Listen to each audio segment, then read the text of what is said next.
Hello guys, for today's video guys, maghimo na putag ni vlog guys. Mo ni ako mga trabahoon diri guys. Naginusara na pud ang person guys kay wala diri ang akong mother ni uli isa matag-ob kay na miesta dito sa akong igsuon. So bilin raman taon ko diri sa balay, always bilin kay akong nanay man ni uli dito.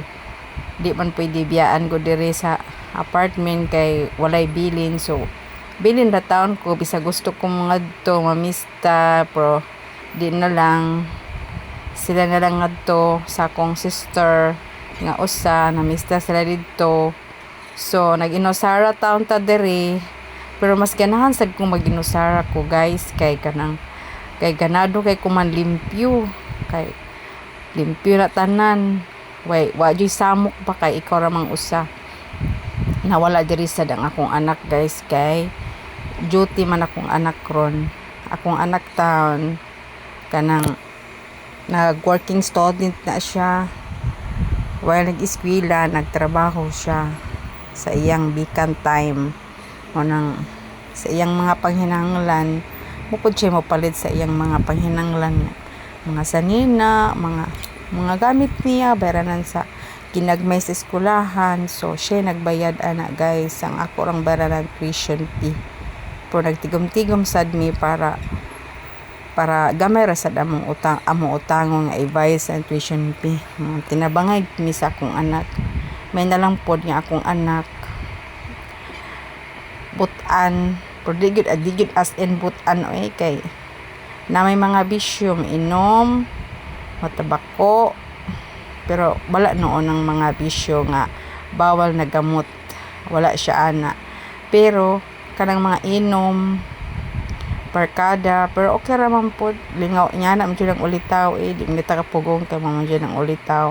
Di masad ko ganahan na nga grabe pug kabuutan ni atong anak kay ngano lisod ning grabe kabuutan kay kanang maabot sa panahon nga magminyo ang atong anak nawa sila'y kalipay sa ulitawo adto na mo gawas na inig kaminyo na magyabag-yabag na nun sa kaminyoon, dili na magtrabaho, magsige na luglaag himarkada.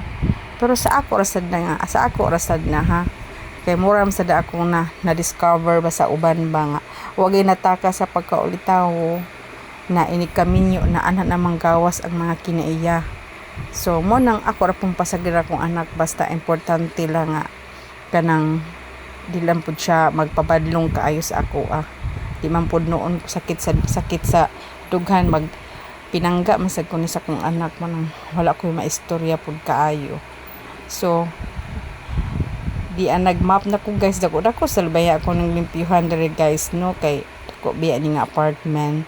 So wa jud samok sa akong paglimpyo karon guys kay ako ra mang usa nag-inusara ang person. Ganado sad ko maglimpyo guys kung ako rang usa kay kanang malimpyo jud ako tanan na ako bayang nanay guys kay tiguang na baya na di na jud siya as in kayo nga limpyo nga magtrabaho kay tungod kay tiguang na baya akong nanay na makalimot pa jud siya na mo nang paskirahan pug kung ako lang usa maglimpyo kay limpyo jud ako